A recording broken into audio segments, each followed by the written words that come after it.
Hello, hello, hello. Good morning, everyone. Good evening, good afternoon, bom dia, boa tarde, boa noite, wherever you're listening, tuning in from. My name is Thales Peterson. I am the host of the 1% Club podcast. Thank you so much for being back here.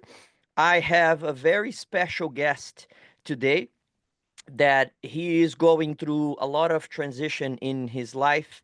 He took a leap of faith from being a head coach, very successful head coach at a very renowned university here, and now going to become the assistant coach somewhere in pursuit of development, of growth, of always trying to get out of his comfort zone in order to grow, to evolve, to learn, to become a better coach, a better person, a better father. So he's someone that I admire a whole lot.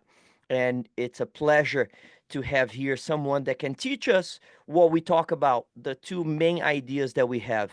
Success doesn't happen overnight. It is a process. It's a long, long journey that happens throughout a lot of faith, dedication, effort, discipline, and the other is not about avoiding the hardships, the difficulties, is a matter of learning how to deal with them when they come. So my guest today is Gonzalo Carranza. He is someone that I met when we were doing a showcase at a school that I used to work at, introduced to us by our mutual friend Tawan Salgado. Tawan was a guest here on my podcast as well. And I am really glad that we met, we got in touch, we follow each other on social media, and it's very, very cool. I admire a whole lot someone that's willing to do what you are doing, brother. So thank you so much for being here. Thank you for taking the time to speak with us and welcome. Thank you for having me. And I think you probably were really generous on your intro. So I'll try to meet expectations. I'm not sure I'll be able to teach anyone anything, but I'll share my story. And yeah, going back to when we met, it was a it was a mutual soul meet there. I felt like high energy, really passionate, wanting to grow. And then obviously when I saw that you were doing this, I was like, yep, right pathway for him. Obviously I know Tawan recently actually connected with Guy. I saw that last one there. So hopefully, hopefully we can live up to those expectations as well. Awesome, awesome, awesome. So thank you so much. So tell us a little bit more. I already said we'll start where you are now, and then we're gonna backtrack. So I already said that you left a program. So tell us where you left and where you are now, and what's going on, and explain to us the transition phase that you're going through right now. Yeah, I'm not sure I can explain fully because I'm in the process of learning what that transition is. I'll Yeah. tell you kind of where I stand right now, but right now, as of 4 months ago, me and my family moved to Bowling Green, Ohio. I am the first assistant and recruiting coordinator at Bowling Green State University, Division One men's soccer program here in the state of Ohio. And I left after 2 years of, like you said, being the head coach at Xavier University of Louisiana, which is an NAI program that we started from scratch in New Orleans, Louisiana, in the heart of New Orleans. So completely different places, but all of them with their own beauty. And me and my family are really, really happy to be here right now. And like you said, it's definitely a learning moment for me and enjoying it.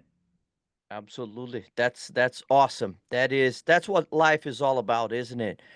Going and trying, learning, developing, getting better. That's why I admire people that do that because I know what it takes. We're both from Brazil and we're gonna dive into your journey, but it's something that people they underestimate and they don't fully comprehend what it really takes not only to live in a different country but we're coaches we are soccer coaches and to live in a different country and make a living off of soccer it isn't easy. It isn't easy for an American guy, so imagine for people that come from a different country. We didn't speak the language, so it's there's a lot of challenges with that. So again, I my hat off to you for taking that step and be willing to go from a head coach to an assistant coach. That's very admirable. Yeah, and I think that even after I make it, because I'm not sure what this someone has made it, right? I think that that's for the movies. Someone made it, right? That's relative, right? Yeah. I mean, there's so many I can make it or whatever, right? There's different perspectives. I hope to never make it. I hope to never stop learning. I hope to always have that curiosity in me. I hope to always have not only the curiosity, but that good ambition of wanting more. Right now, my end goal isn't where I am, but I think it's a step into that end goal, which, by the way, maybe even after this conversation, my end goal might change. So, I'm always trying to learn. I'm always leaving that door open for different perspectives. And yeah, I think that me and you definitely match in that. And especially coming from the same background, doing what we do here right now, I think that there's one thing in common is that as we learn and we work hard and we do all these things, we also love what we do. So that's definitely Absolutely. something I think that we have in common. And I think it's crucial also for coaches to take that next level if they whatever that next level might be, if they want to make that next level, right? So tell us a little bit more. And for the ones not being able to watch us and just listening here, I see a guy drinking his whatever you call that here. What's that? How do you call that? Chimarrão. Yeah. The Well, it's I actually always my wife was asking me, when are you gonna start taking the mate or the chimarrón mate in Argentina, other places in the world, I guess, and then chimarrón more specific to Brazil. She was asking, Yeah. when are you gonna take it to the office? And I was like, I'm not sure we're there yet.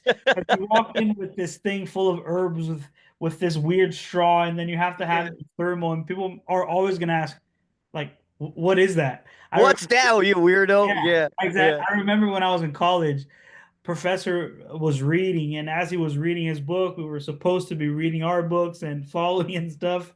I was more entertained by my mate, filling it up and drinking it. He was looking at his book and he'd walk by me. After he walked by me, I remember he took a step back, stopped reading, and said, Gonzalo, what's that? And then everyone was like, and I was like, oh man.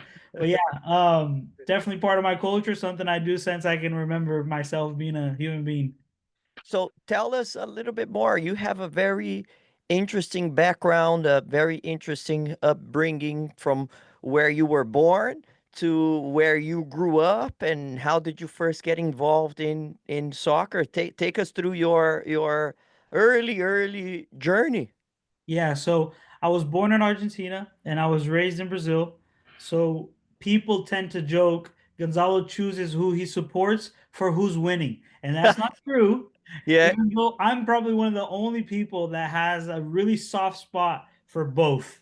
yeah, But if I were to choose, I have to say Argentina. And again, people are like, oh, yeah, now that because they're a little on top or whatever. My childhood was really interesting because I was raised in Brazil and I was getting bullied by all my friends because Argentina was not as good as Brazil back then, right? yeah, yeah, Even though the team was pretty good and all that. Eu gostava de ser do contra. I used to like to go against what everyone else was wanting to do or liking. yeah. So yeah, I was born in Argentina, raised in Brazil. If we How were to long? When did you move to Brazil? How old were you? months, yeah. Oh, So okay. like if I were to tell you, Thales, I think in Portuguese. Yeah, So I think Argentina has this really weird spot in my heart that is really correlated to the sport, actually. yeah, I think yeah, that, and this is when I can start getting into like, how did I get into soccer and stuff, right? I mean, if you just name Argentina and Brazil, you already think about soccer, right? It's yeah, automatic. yeah, yeah, The same way that you talk about the beaches or the food, you're like soccer is right after.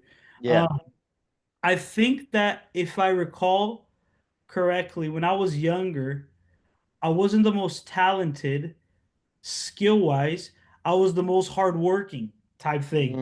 So I okay. think that then we can think about like how the Argentinian teams used to play back then, Yeah, right? yeah, Like you think yeah, about Libertadores and stuff like that, and it's a little bit different than Brazil. Brazil's the more flashy, the more romantic. Argentina back then, even though it's changing a little bit right now, it hard play, yeah, hustling. Yeah, hardcore, right? It yeah, was more the for those probably here in America listening, it's more like the English way, right? It was more like yeah, that. Yeah, yeah. And obviously, we definitely had our different makers skill wise, but yeah, just born in Argentina, raised in Brazil. Are Um, your parents Brazilian? How did you end up being born there? my family is a massive mess. We have people from everywhere and anywhere you can imagine: Argentina, Uruguay, France, Brazil, Oh, United wow. States. Mexico. I'm probably missing something, but my mom was born in Brazil and my dad was born in Argentina.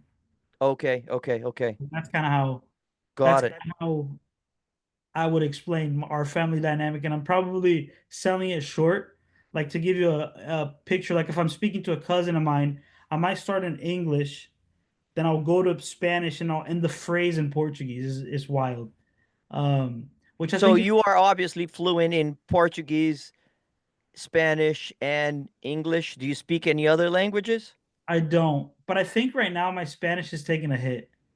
Okay. I don't You don't practice practice as much? not as much. Yeah. And I actually sound Mexican when I speak Spanish nowadays because here in America there's more Mexicans. So like when I would speak to my great grandma, she'd be like, You sound Mexican," and I'm like, "Oh man, to work on Sorry about that. yeah, I know." Yeah. Um, but yeah, I think that those are my early ons, kind of where I was from. But Yeah. playing wise, besides just the countries being super involved with soccer, I And can where just did you grow up in Brazil?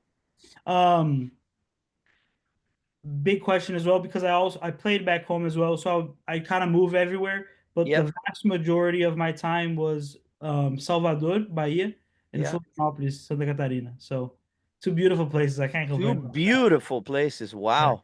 yeah. But my day revolved around soccer, so I think that that's also how I got into the sport. I Okay. I'd go to school. School wasn't really my thing.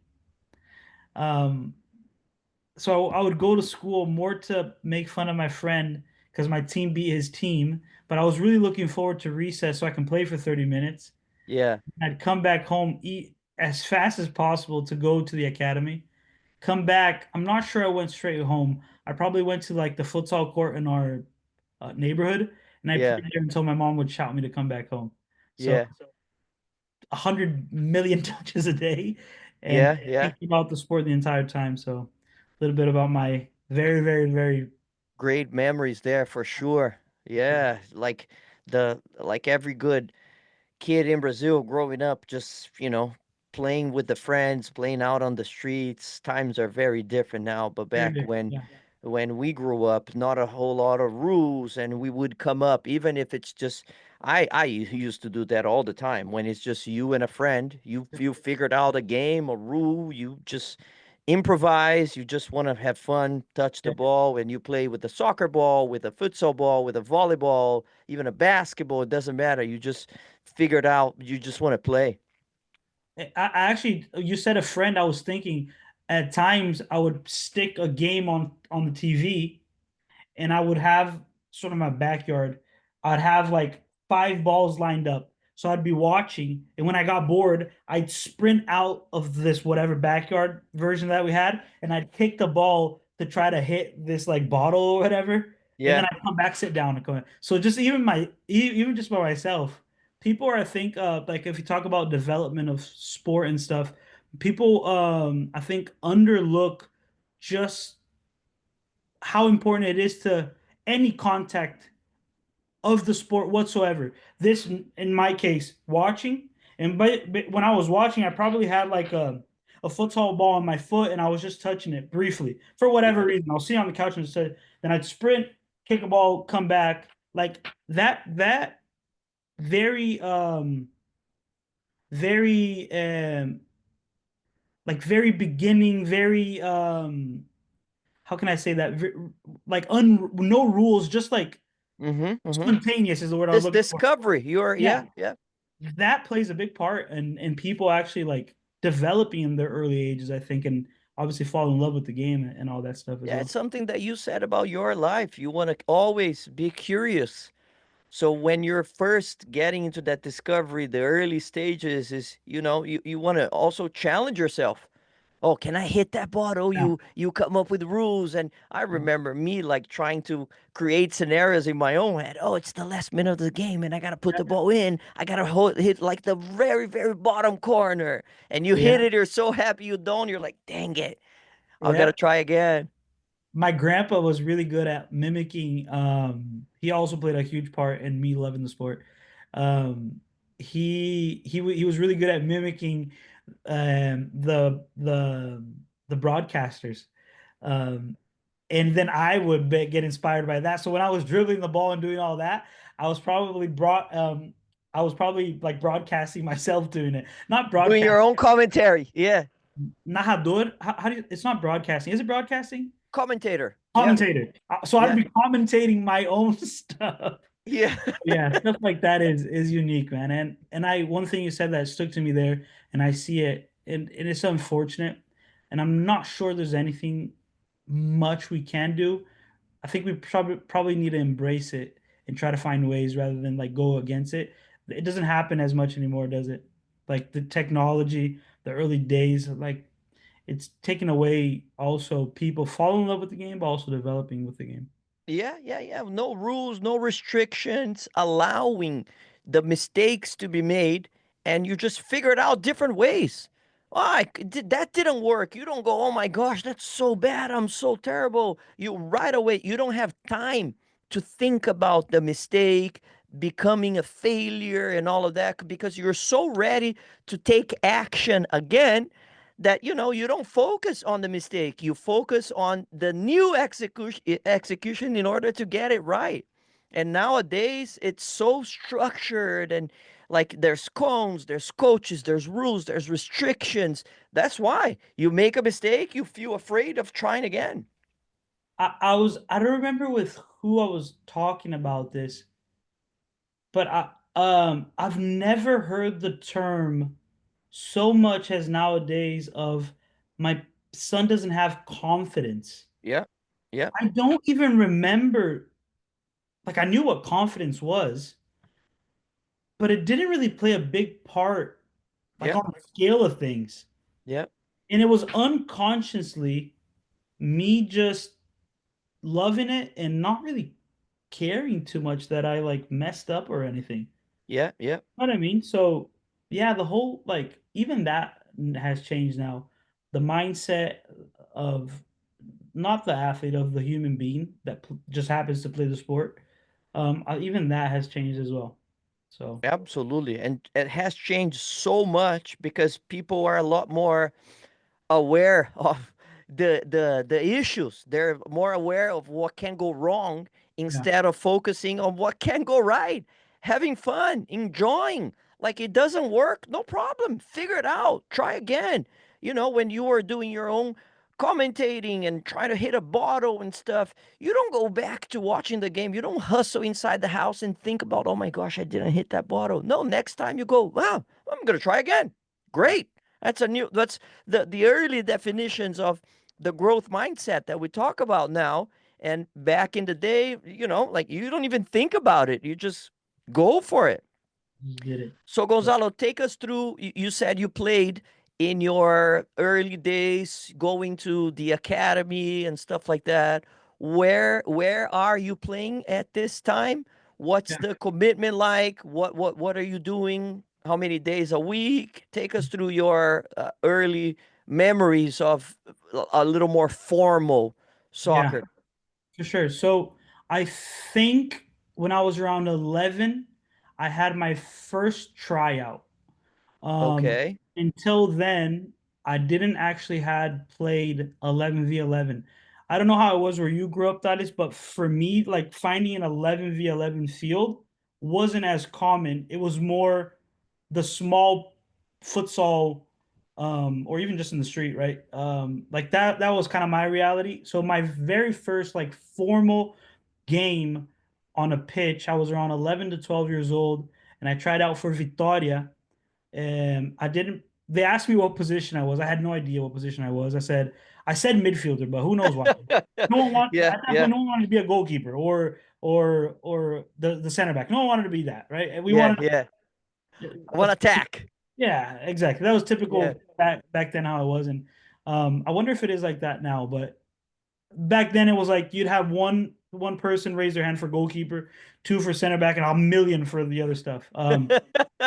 Yeah. So I remember I got invited for a second day, but then on that second day I was cut. Went back to playing futsal at my school. Then I asked my coach. I said, "Man, Bahia is gonna have a tryout. I'm not really sure what position I play." And he said, "Well, here you play more as a fixu, like more as a defender. Why Yeah. why don't you try that?" Which is crazy because I'm 5'7", but back then I was as tall as everybody else, so I was good. Yeah. Yeah. There's like so when I went to Bahia, I said center back, and sure enough, it worked well. So I passed that test. I stayed around 2 years with Bahia until my mom decided she wanted to move to Florianopolis, which is where my grandma also at that point moved to. So we wanted to Okay. be close to family, all that stuff. Um, when I went to Florianopolis, I tried out for Havaí and I did not pass, but I Yeah. tried out for Bandeirantes, which is a smaller team in Santa Catarina, and I passed and I continued playing there Okay. until um until there was a Peneira, there was a big tryout for Flamengo there in town. So it was like 500 kids. Wow. I didn't go in the morning because I didn't even know of the existence of the tryout. Went in the afternoon because a friend of mine phoned me. So I went. At that point, I was already around 15. Okay. Only two kids, and I was one of them. So they flew me to Rio, and that's when I had the biggest learning curve of my entire life. Wow. Take us through it. Yes. Yeah, so, I'm never going too deep now, but um, went to Flamengo, and I wanted to go By back. yourself. So this is Yeah, just you. just me. But after 2 weeks, I said I wanted to go home. So I went home, and my I grandma. want to go home for good permanently, or I just miss want to go for a few days and come back. I gave up on playing. Actually, that was my mindset at the time. I was like, I don't want to be away from my family. Yeah. So I went Yeah. back home. My grandma was fuming at me. My mom was like, "It's okay, come back home." My grandma was And let's just give everybody a perspective yeah, here, the ones that don't important. fully know much about Brazilian soccer. We're talking about Flamengo in Rio. Flamengo is the biggest club in Brazil, the most supporters, has one of the best youth academies in the country. And Talia's when probably a supporter of Flamengo. That's why he's saying that, by the way. No, I don't know. I Right? I, But I I'm from São Paulo, so I'm a São oh, okay, Paulo fan. okay. You're not that biased then. Okay. So we're talking about a tryout that has hundreds and hundreds of kids, and two are selected. So you say, I want to give up. I don't want to do this anymore. I want to be close to family. And what happens? So I go back home. Then as soon as I get back home, I say I don't want to do it anymore. But obviously that was just out of frustration. So I actually skipped the part. When I got invited to Flamengo, there was a period of 2 months that they didn't have a room open for me to go yet. So Yeah, the guy that was in partnership with Flamengo is actually one of the sponsors of Havaí, which is funny because I got denied before. So he yeah, was like, "Stay training with Havaí. Don't worry about the past tryout until the bed is ready in Flamengo." And he actually said, "Man, they're really liking you here," which I thought was funny. They're really liking you here. Why don't you just stay here? And then I was like, man, big eyes Flamengo. I gotta go to Flamengo, right? At yeah. that point, it was o trio do amor. It was Wagner Love, Wagner. Adriano Petkovic, if I'm not mistaken. So all, like I was like, I want to go there. Uh, Yeah, so then I went there, came back. When I came back, the reason why I brought that up is because I called the agent at that time. He didn't even pick up my phone call. He's like, dude, like which I don't blame him, right? It's cutthroat business. I try to yeah, not approach it like that nowadays myself when I have an opportunity to do that. yeah, Um, I probably set out in a year, and that's why also I say that this was one of the biggest learning curves in my life because after that I had zero opportunities in bigger clubs. I only had opportunities in smaller clubs, and again to maybe give a perspective to people listening that don't fully understand, Flamengo is like you said one of the top, so the facilities are top as well. yeah, I wouldn't picture top as like a top American, by the way. They're top, but it's yeah. still quite humble for those Yeah. youth, right? So imagine only how the lower league teams are. So I Yeah. Yeah. went, and trust me, Thales, you would have to drag me out of those clubs for me to leave. And I Yeah. was willing to go through all that. And there's so many crazy stories that I had in these small clubs, but they just built this resiliency that I, at 31 now, a dad, right back then, 15, 17 year whatever, now like I have that installed in me and I try to pass it on to people that I coach and hopefully soon my son as well. What would you say was the biggest lesson that you've learned in terms of developing the resiliency, not giving up and continuing to fight? Is there any specific moment that you can recall where you went, this is tough, but I'm gonna stick through it. I'm gonna keep on trying. So I played for Taboão da Serra, which is a small team in São Paulo. But we didn't stay where Taboão is, where the actual club is. We went on to sítio, a ranch, Okay. and what we were doing is preparing for a cup. Taça Yeah. Rio São Paulo, if I'm not mistaken, it was at the time. So it was like I came through a group of players from an agent plus the players from Taboão, and we would stay there. You might picture this being like a cool ranch. Man, it was wild. Yeah. Like, Yeah.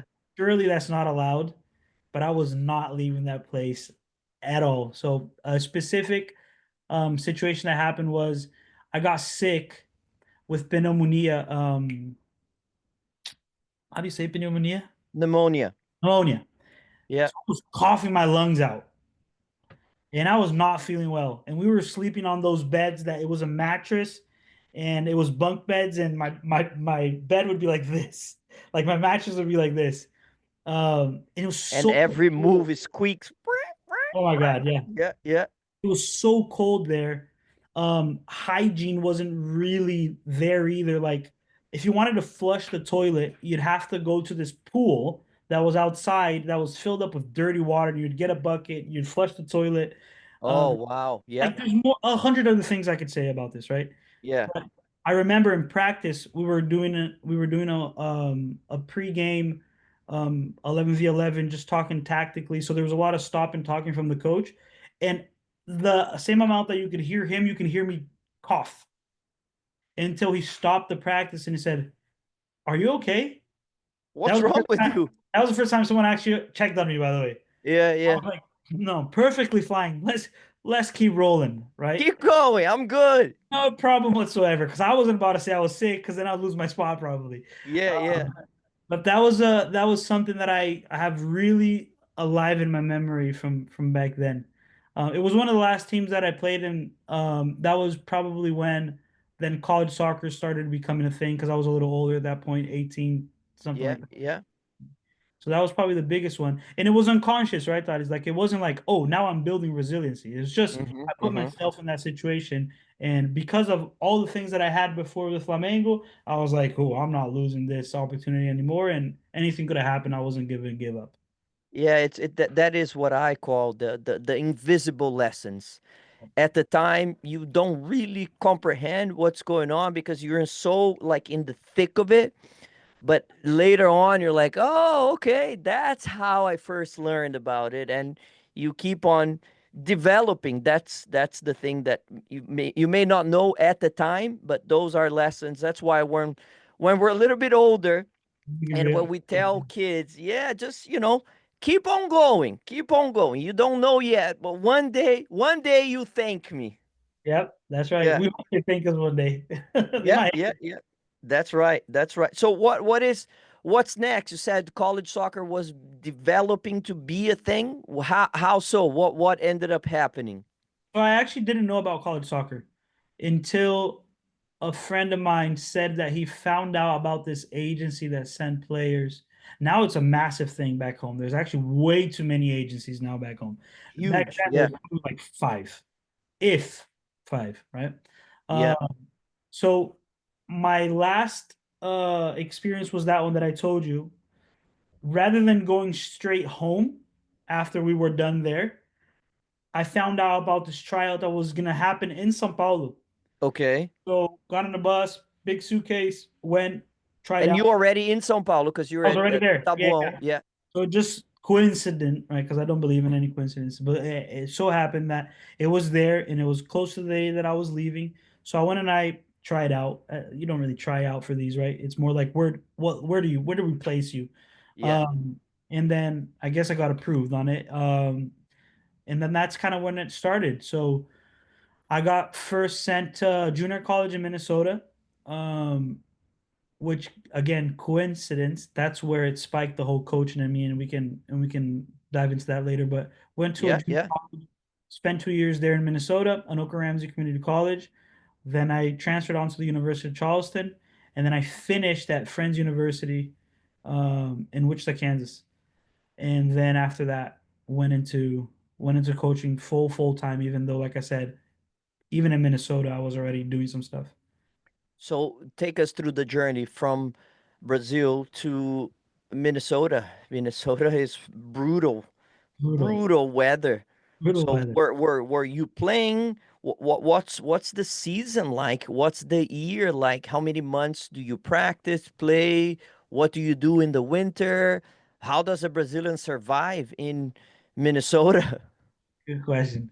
So I got there and it's obviously fall, so it's humid and hot, and it was great. No problem, right? Already different because people think about college soccer and they might think about America. It was already a world sport, so there's people from everywhere. Yeah, Specifically in that place, there's a lot of English, there's a lot of British people there. yeah, Like my house, I remember we lived off campus. It was two houses connected. And there was 8 people there. There was me, another Brazilian. The rest of them were all like Scots and English people, and it was a blast. yeah, I don't yeah. think that this podcast is ready for those stories, by the way, but it was great stories too. And yeah, massive shout out to all those people because those were phenomenal, phenomenal guys. Um, but yeah, we went into college and it was every day practicing, sometimes twice a day practicing. Then we'd get into the season from August to December.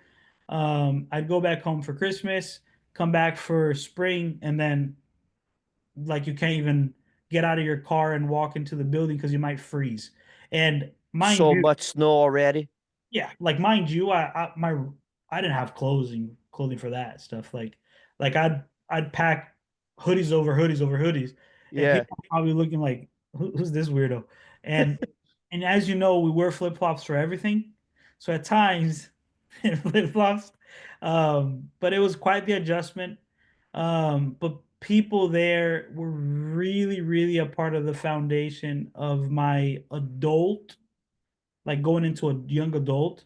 The So transition. Yeah, yeah, so it's quite smooth, to be very honest. Like I did not feel you know how I had that like missing home back then? I didn't really yeah. have that. I just, and let's not forget why, probably because of those tough moments that I went through, or tougher moments that I went through. Like they built, Early on. Yeah, like they were building me for this, right? So I really enjoyed my time, man. College soccer completely changed my life, and I'm like fascinated by it. And that's why I chose to coach in college soccer versus any other avenue, because I love it, the idea of it and the impact it had in me. yeah. Uh, so yeah, that's kind of how, and then obviously it extended onto my 4 year schools. Maybe you can argue Yeah. that the level was Take a take little us harder. through. Take us through the next step. So from Minnesota, where Yeah. do you go next? So the University of Charleston, which again, man, I keep saying the word coincident is crazy. How so many coincidences happen? Because Oh, we know what that is. We yeah, know it's all God's plan oh unfolding yeah, right in front of honestly, your eyes. yeah, I swear. Like if you were to plan this, it'd be impossible to be this perfect. It's impossible. Yeah, Um, till now, by the way, like from very young to right now, and who knows what's gonna happen later, right? But like it's a timeline too perfect for a human to be able to do it. yeah, yeah, That's another topic, right? But go do Minnesota transfer to the University of Charleston, where then I have like mentally qualified people that inspired me in a way that like till this day I speak to these people. One of the people that inspired me that much is actually probably very responsible for this job that I have right now. But um, go to the University of Charleston. I was not at the level at the University of Charleston back then. Still now, but especially back then. Yeah. Ballers. Only ballers played there. Like Yeah. my roommate was drafted to like, anyways, played there, didn't really play. Yeah. And I knew that I wasn't good enough anymore, and I knew that my heart was already in coaching, and I wasn't getting the opportunities that I really needed or I really wanted, that I saw myself in the future in Charleston. So then I made the move to Wichita, Kansas, to go to Friends University, not because of Friends University, even though Friends is a brilliant place as well. It was because of FC Wichita. I had a friend that played with me back home.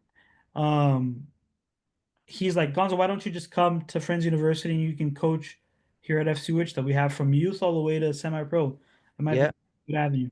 And again, another coincidence, another people that like touched my career impactfully in Wichita. Um, Played, graduated, but I already knew that playing was not what I wanted. I thought it's Yeah. weird I say that because I thought I really loved playing, and I do. Maybe I miss it sometimes. It's not even comparable Mm-hmm. to coaching. Like not, it doesn't even touch the surface. And I loved playing. Like that was Yeah. my life, right? Yeah. And Yeah. I know that I see you smiling because I know that you probably understand exactly what I'm talking about. Absolutely. Yeah. So for me to like something more than that, Yeah. coach, like that's a big, big thing. So then coaching became my next love. And what was the initial calling? What did you feel like you could have? Because coaching to me is when you play. And for everybody listening or watching, please understand it. It's not it's not a bad term that I'm gonna say, but playing is more focused on the ego because it's more individualized. You are having an experience you are enjoying, and coaching, you also get that joy, but also it's the impact that you have in other people is when you can lead, when you can inspire, when you are really able to change someone's life, maybe because of something that you said or you did, or you opened a door, you gave them an opportunity. And to us that are full-time coaches, this is what we do for a living. It's a calling. It's a calling from above. And you surely you have that, you have that charisma, you have that energy. When you talk about it, I can tell that that's something that it makes you lose track of time. When you are in the zone, it like hours can go by and you don't even notice. So it's like you get in the flow state. So what was the initial calling that you were like, wow, this is deeper. This is deeper than just playing. Yeah. So I want to give credit where credit's due, right? As soon as I got to Minnesota, Brady Alcorn Hicks, who was the head coach at Anoka Ramsey Community College, he was a massive inspiration to me, massive. And it was all of a sudden, I remember in my head thinking this, looking at him doing what he was doing, and I was like, huh, I think I can do this when I grow up. And I was inspired by him. Yeah. Gordon Ferguson was the assistant. He owned a small local club, and he gave me some teams and stuff. The joy that I would see in the kids reminded me of me. Yeah. Yeah. And I was like, the impact that college soccer is having with me, with me now helping these kids, and it just became this flame that it's not that it's in me, it just continues to grow in me. Yeah. Yeah. Then I went to Charleston, and the most qualified people I've ever seen. That is, when I say ever seen, I'm talking about like I want to connect you with this person so you can understand what I'm about to say. And I know that you probably been around more than I have and seen more clubs and stuff, but like I when I'm saying the most qualified person I've ever seen, I'm talking in comparison to like professional clubs back home. Wow. Yeah. Yeah. So Chris Grassi was the head coach at Charleston, and now he's the head coach at Marshall. Fast forward to not long ago, I went to go shadow him. Oh my God. Like, I use my experience there to tell people about, like, you think you know something, you Yeah. have Yeah. no idea how deep it can go into. Yeah. Best part about Grassy is that he's a phenomenal person as well. Mm. That is, I am nobody. This guy, I can send him a message right now. He'll give me the time of the day. So inspired by that, then knowledge that he had, and I wanted to try to get as close as possible to that. Then I go, Soak up the knowledge, learn yeah, as much yeah. as possible. Yeah. From always, like from Brady, it was a much not to disqualify Brady, by the way, it was a much beginner and different knowledge because also he was coaching JUCO kids. Grassy is coaching like guys that are gonna get drafted, so it's different, right? Yeah. Yeah. I was inspired to do what Brady did as my job, and then I was like, I want to take it to that level as close as possible with Grassy. But when I got to FC Wichita, I was given learn by experience. So Blake Shoemaker plays a massive part in my career as well because he's the owner at FC Wichita. Yeah. And here's how my career starts going like this in terms of forget about going like this in level. I don't think that there's such thing. Someone Yeah. might love coaching a U5 team, and that's fine. That's their Yeah. I'm talking about this, I'm talking about me growing as a man. As Yeah. Yeah. As a um leader, as a coach, as yeah. everything. So he goes to me and he gives me after a lot of phone calls, by the way, a lot of Blake, can you give me a team? I moved to Wichita because of well, we're waiting to see if there's a vacancy. So I started doing some private training on the side. You started seeing some videos. Then a little secret rival club invited me to become a part of their club, and I said, Blake, like they called me to go there. He's like, oh, I got a team for you. And Reverse psychology. yeah, so he gave me the lowest level B team level playing wise, right? Yeah. Um, like ability to play um, of a youth soccer team for boys. And a year later, I was the assistant for our first team, coaching guys that were older than me because I was still in college. Wow. What a cool experience. And the biggest learning curve I had, forget about forget about all these mentors I had, forget about any licenses that I maybe did, forget about anything you could possibly imagine that you can read on a book this was my biggest learning curve. Yeah. Yeah. Blake was the head coach of that team and I was one of the assistants of that team. Blake was the owner of the club, so he doesn't have time to do stuff. Yeah. So guess who ran the sessions? We did. The assistants did, and it was me and Lucas, one of my best friends in life. So at times you'd look at him and he'd be on the phone talking about how we're gonna get to this trip or whatever, like high level semi pro because the guys that were there were really good. Yeah. Lucas would look at each other and be like, "Should we start setting up cones?" So we start setting up What do we do? Yeah. halftime of a game. We would call when a game became important, like a big game to get us to U.S. Open Cup qualifying or whatever. Yeah. Yeah. Fly these dudes into town. But those dudes should not be coached by Gonzalo, 25-year-old that plays in Friends University. Yeah. Yeah. Halftime comes, we bring him in, and we start. So I go to this guy. His name is Matt Clare. Google Matt Clare, right? Go to Matt Clare. Matt, put the cones, moving here. This is what you're doing. This is what we were doing. I think you need. I need you to do this. Blah blah blah blah. Blah.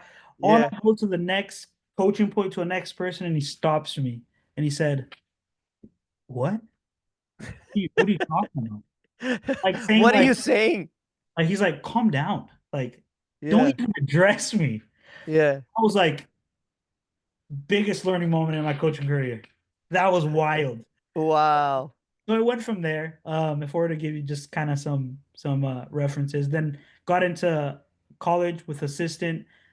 Finally got my head coaching job, JUCO head coaching job, NAI head coaching job. Now here at Bowling Green. Okay, so what's the next step? Becoming becoming a head coach. Now, Yeah, different responsibilities, things change. You are in charge of the program. It's your name on the line now. So you are the one in charge. You are responsible for everything from recruitment to assistance to running sessions to the program itself. What does it take to become a head coach? How is the next step in your career? How did you take that? yeah. As soon as I was done with college, graduated college, I had my first assistant job at Bethel College, North New and NAI school. Then I went to Hutchinson Community College as an assistant. And the reason why I'm bringing up before head coach is because I'm going to use afraid of a really good another mentor that I had. Sammy Lane is the head coach at Hutchinson Community College for the women's program there, and he told me because as an assistant you think you have all the answers always, and the head coach is just crazy, right? Well, Yeah. that's how I used to think. He went to me and he sat me down and he said, "Gonzo, you're only gonna know the weight of a decision when you sit on this side of the table." Mm-hmm. Mm-hmm. Ah. So that stuck to me. I went to Neosho as an assistant. I would apply for all the jobs that you can imagine, thought is as a head coach, and no one wanted me. And how old are you at this time? I graduated, I was 27, Okay. 28, Okay. 27, Yeah. Yeah. something like that. I'm getting old. If you got to think about it, 27, 28, something like that. Oh, you're talking to me, brother. I'm 45, so don't even go there. Um, I applied for all the jobs you can imagine. I Yeah. went on interviews that they'd say, like I remember going to an interview and they'd say, and here's where your field's gonna be. And I was like, oh, go back home, not offer the job. Yeah. Um, the power of networking helped me get my first job. The Yeah. power of making friends and leaving good impressions in people, if I were to give a tip to a younger coach, young as in like starting coach, the power of making friends, being a nice guy, working hard when no one's seeing, like the power of networking is the main thing, Yep. by the way. Like when you were a kid and people would say you make friends really easily. That's one of the main attributes to help you grow in coaching. And you should take that to your adult life. Um, so when I was at Bethel, my very first job, I met Peterson, who is the head coach at Oklahoma Wesleyan. I was messaging everyone, "Hey, I'm applying for head coaching jobs. I'm applying for head coaching jobs. How can you help me?" Blah, blah, blah. It's like, "Oh, well, our former baseball coach at Oklahoma Wesleyan, he's the athletic director and baseball coach at Eastern Oklahoma State College, small junior college in Wilburton, Oklahoma. Not really good. Infrastructure's not great. Scholarship's not, but maybe a good opportunity for you to get a foot in the door." I applied for it. I got the job. I definitely Mm. didn't get the job. That is because of my qualifications. I got the Yeah. job because someone called them.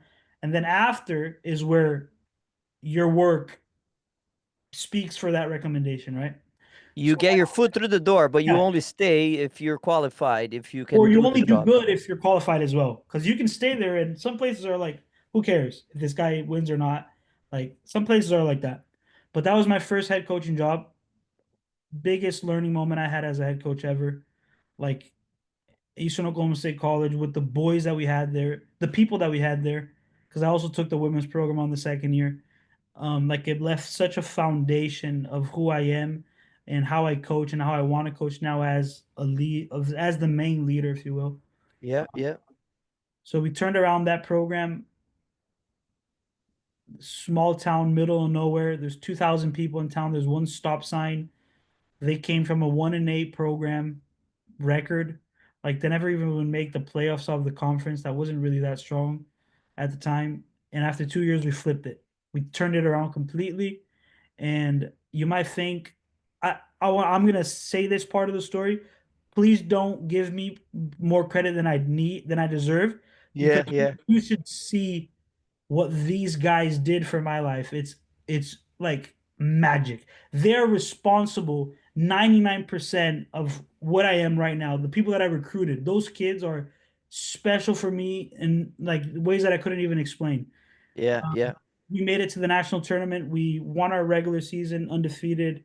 We won the tournament. We won the district against the number 5 in the country. Then we made it to the tournament, number 9 in the nation. Like crazy turnaround. Um, Wow. that then Wow. that then gave me the opportunity to apply for a 4-year coaching job, which is like you said at the beginning, is where I landed at Xavier University of Louisiana. I don't know if you want me to start talking about that piece there yet, but Let's go back again. Tell me why would you say that the kids themselves are responsible for 99% of who you become. Can you tell us, Yeah. is there a story? Is there a moment? What made you say that? Because that's a pretty bold statement there. Like just imagine that. It's like this is how I Xavier, let me just say this. Starting a program at Xavier from scratch was 100 times easier. And it's difficult, but it was 100 times easier than trying to do something at Eastern because this is how I started the program. I'd find a person, I'd speak to them just like this. And the only thing that I had to sell them, the only thing was a vision that I had about what we could be. Because what am I going to sell them? Junior Mm-hmm. college, Mm-hmm. Wilburton, Oklahoma, which by the way, what a place full of special people. But if I'm speaking to you and you're in like the beach in Brazil, Wilburton, Oklahoma, 2,000 people, You like never heard about it. you never would have. Like Yeah. when I think about America, I think about New York, I think about California. And by the way, I'm good enough to go play somewhere there. Yeah. But Wilburton, Oklahoma, infrastructure was awful. Think about the dorms that I told you in America. That's not good. Yeah. So, Yeah. like, I'm not selling them amazing dorms. Scholarship, we had zero full rides, zero. Like, if I wanted to give you a full ride, I couldn't give you a full ride. There was no such thing. Yeah. Yeah. Field, I took care of the field. That is, I never loan. We don't have lawn. We don't have grass to mow back home. We don't do that. I don't Yeah. even know Yeah. how to take care of a field. So the field was Yeah. awful as well. Yeah. And then if I were to tell you about the history of like winning, what? There was no history. There's no history. As a matter of fact, there was the opposite. Like the year I took over, that was after COVID, they won zero games. Wow. 4 years in a row that they didn't even make it to the playoffs. That is, there was 6 teams in the conference, four make it to the playoffs. They never like the last 4 years they didn't make it to the playoffs. So You they can't finished even bottom two. like right. So then I sit down and I tell this person and I say, "Listen, man, my name is Gonzalo Carranza. I'm the head coach at Eastern Oklahoma State College. Just believe in me." That was it. And these guys came and we made it happen.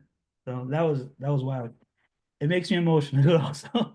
Well, and I want to go a little bit deeper in that because the thing is, even though you didn't have anything physical, you didn't have the structure, you didn't have the dorms, the results to speak for themselves. When you have that type of character, that type of what I call the aura, the light, the honesty, the values that you sell, you're not, excuse me my language, but you're not bullshitting people. You're not telling them anything that isn't. You could go, and say, oh, but we're gonna build this and that. Is no, we right now we have a dream, but you have someone that's fully 100% invested in building the program. So when you talk about that they are responsible for 99%, I am sorry, but I have to disagree with that because it to me is I relate that to the same as faith. When people love praying to God and hoping that, oh, God will take care of it. Well, maybe he will, but you got to do your part. When you have to do your part, it's just like rowing. You have two rows.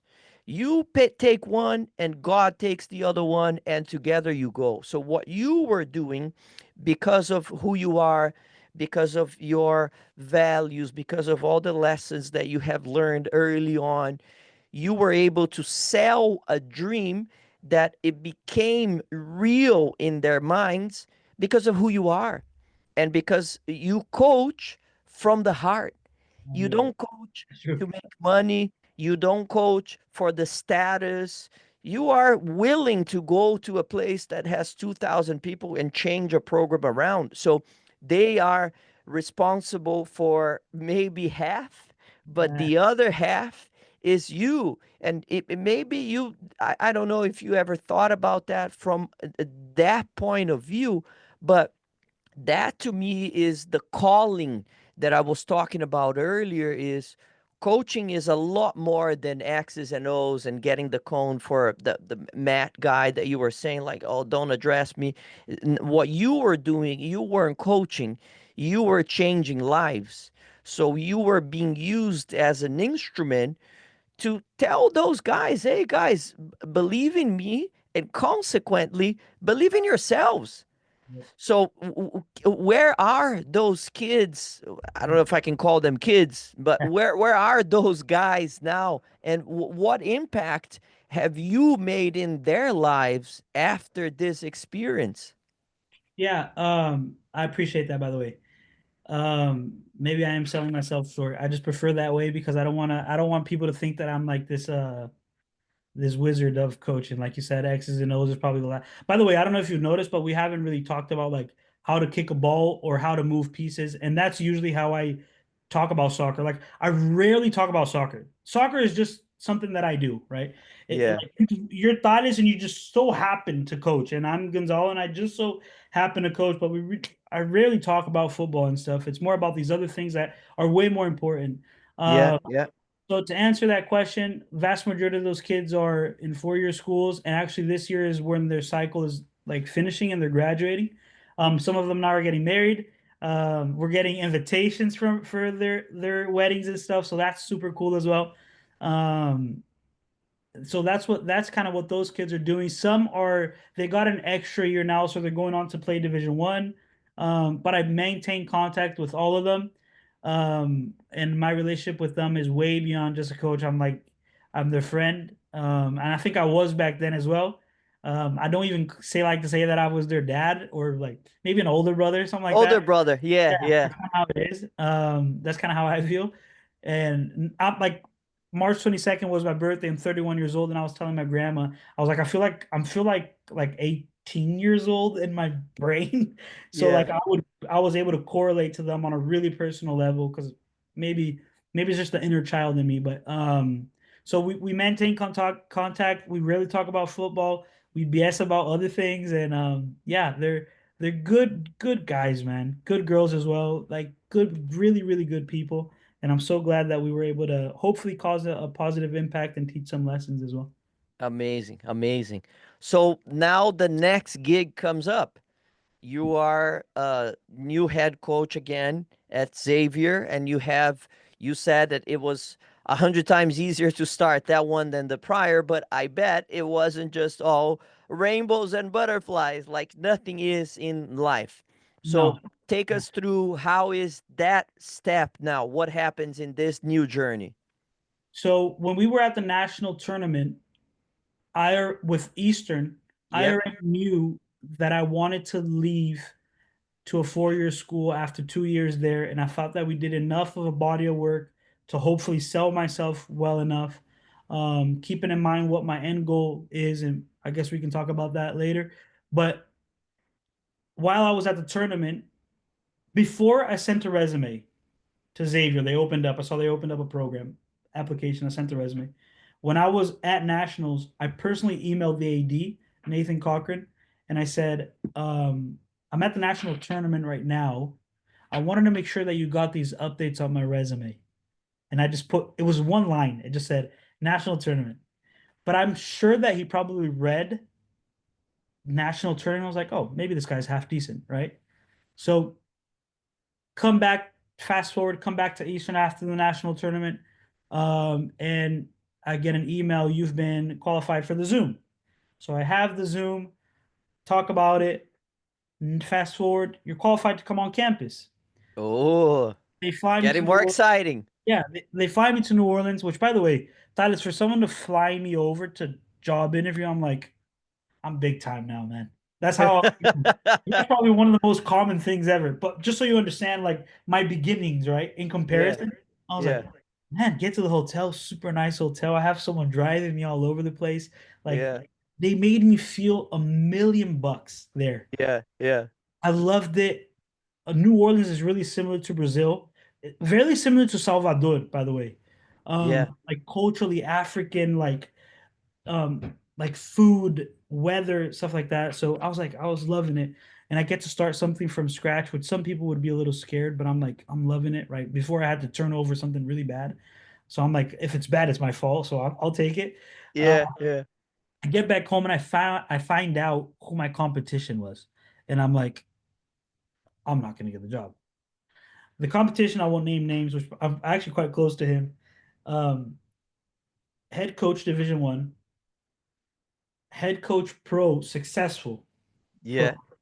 at NISA. Now an associate for an Ivy League school. Wow. Yeah. He was from Louisiana. Yeah. Um, I'm like, like I'm not I, getting I I got no chance. zero chance. Yeah. You know, offered me the job, and I accept the job. Fast forward, I actually called the guy and I was like, "How was the interview process?" He said, "Well," and he played it like this. If he sees this, he'll probably laugh of it. He's like, "Well, if they were to offer it to me, I'm not sure I would have accepted it." In my head, I'm thinking, "Yeah, right. They just didn't offer it to you, and I Yeah. killed the interview or whatever it was, right?" Yeah. Um, cool story to tell about the interview because later I asked my idea, said, "Why did you guys hire me and not hire the other dude?" He's like, "Gonzalo, every time we put forward a challenge for you, it was like, oh, that's not a challenge." For Mm-hmm. him, it was like, "Can you show me in writing how we're going to have this?" So they're Mm-hmm. like, "We're going to start the program from zero. We probably need someone that's willing to take on some challenges and not ask as many questions, but find the answers." So we managed to get the Xavier job, and again, brought a lot of cool people in. We started it from zero. It breaks my heart that we weren't able to get an actual physical trophy, but I Mm-hmm. just wonder if our results, not winning or losing, if what we did, and I try to tell this to myself, by the way, because Yeah. I love a good trophy. Don't get me wrong. Yeah. Yeah. I wish I got it, but I just wonder if what we did there is going to impact me more than just that piece of wood. And what I mean by that is, I can tell you it will. I uh, can tell you again, someone told 100% me this will. the other day, and I'm like, I wish I had a trophy. But, anyways, we built the department. I was able to put forward, hire my best friend Lucas, who I told you before, as my assistant. Yeah. I was able to put forward, and I don't want to say I was able to hire her because that's like, who am I to hire somebody? I was able to put her name forward, Ashley, who is Lucas's wife, who is one of my wife's best friend. So like that staff was top. Like I was Wow. working with my best friends. They're actually gonna come here this summer with their little one. I have my little one here, so it's like it was very unique. She did phenomenal with the women's program. She continues to do. She does have some So trophies. she became the women's head Women's coach? coach, yeah. So like Wow. we build more than just like So she had to start a program as as well? well. Yeah. Okay. Wow. We were- Okay. wait a second. Let me give her some more credit. She was pregnant doing that, Thales. Wow. So like she was about to give birth almost in the interview process. Wow. That's so amazing. That soccer department was just thriving on hard work, resiliency, and overcoming challenges.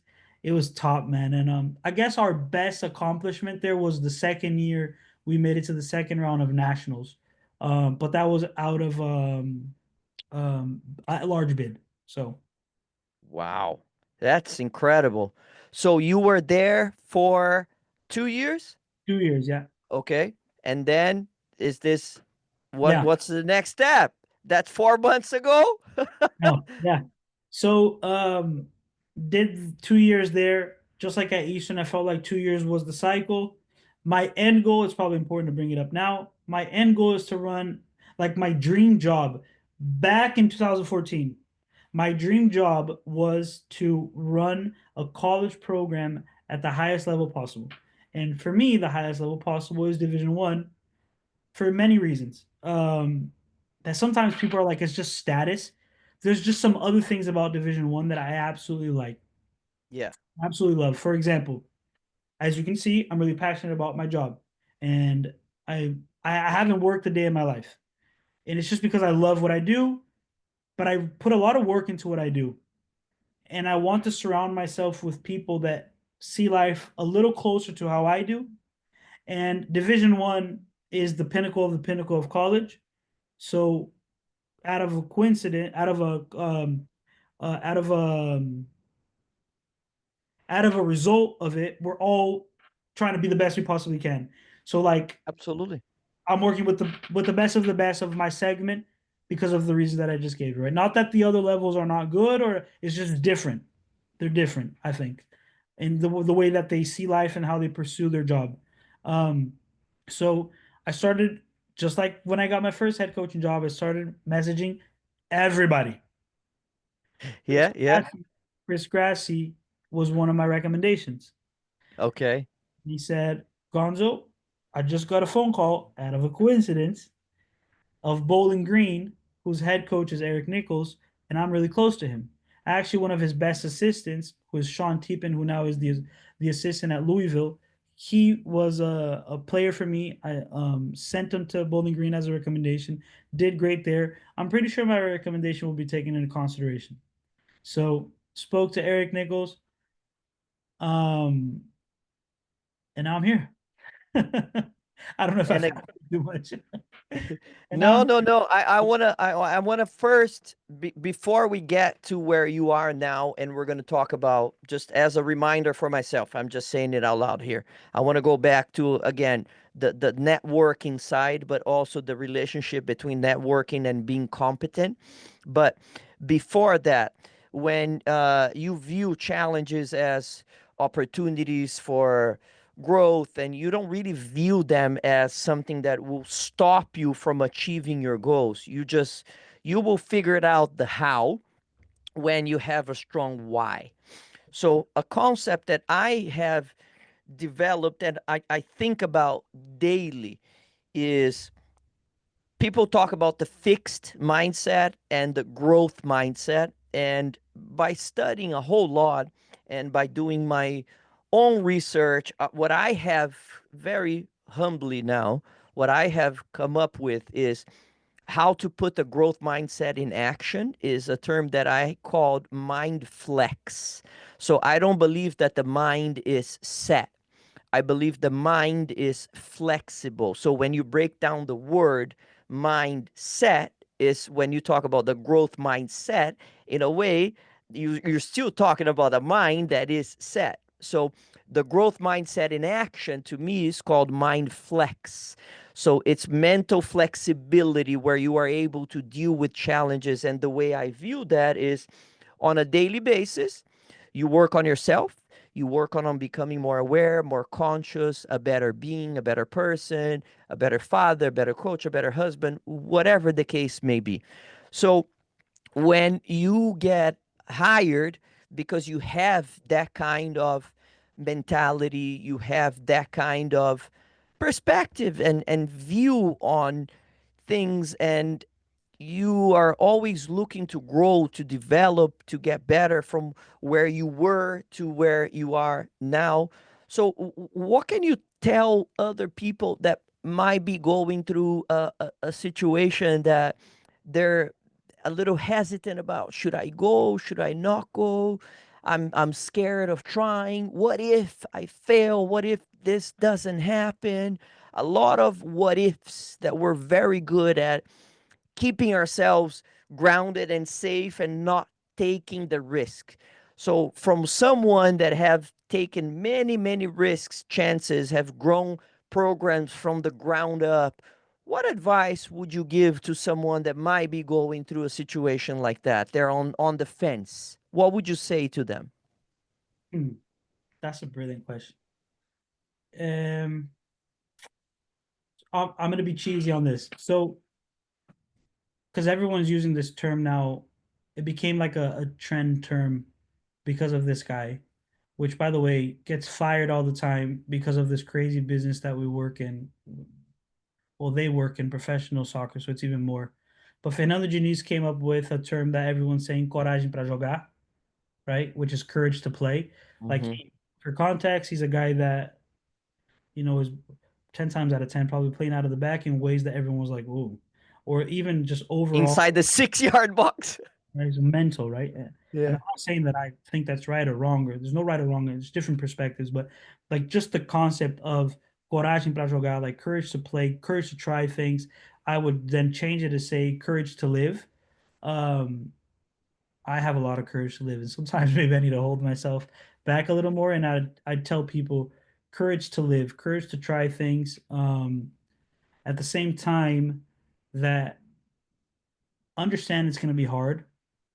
Like if it's not hard, it's probably not even worth it. If I remember my early days of coaching, I remember me and Lucas, actually, my assistant, when we were the assistants at was my assistant, right, Lucas?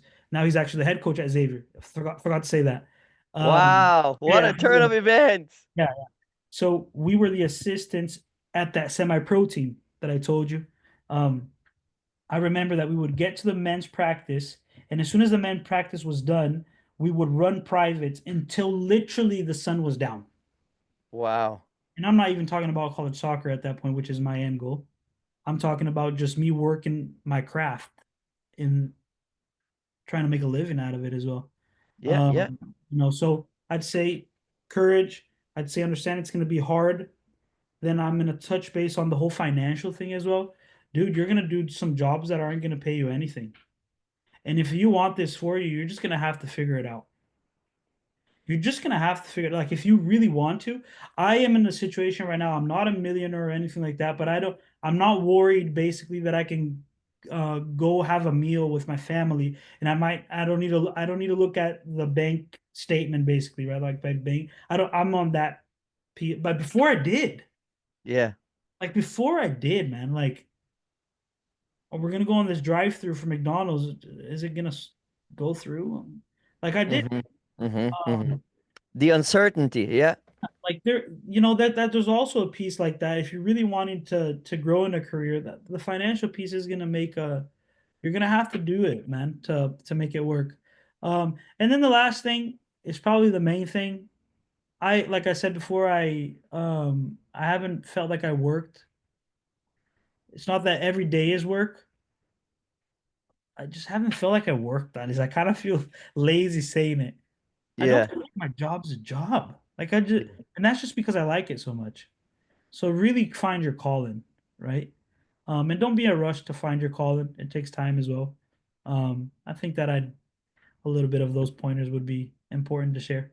Absolutely. And I love the fact that you said it is going to be hard.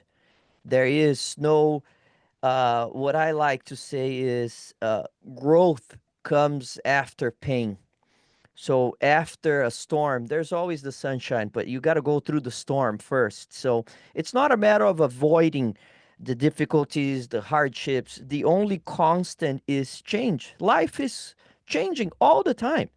And I'm a very spiritual guy, and I love studying cosmology and the origins of the universe and all of that. So we live in a planet that is 1.3 million Earths fit inside the sun. The sun is one of 300 billion stars in one galaxy, and there's 2 trillion galaxies, and that's the known universe right now. So that has been going on for 13.8 billion years. So every day we're basically spinning around. If you talk about going at the speed of light, 300,000 kilometers a second.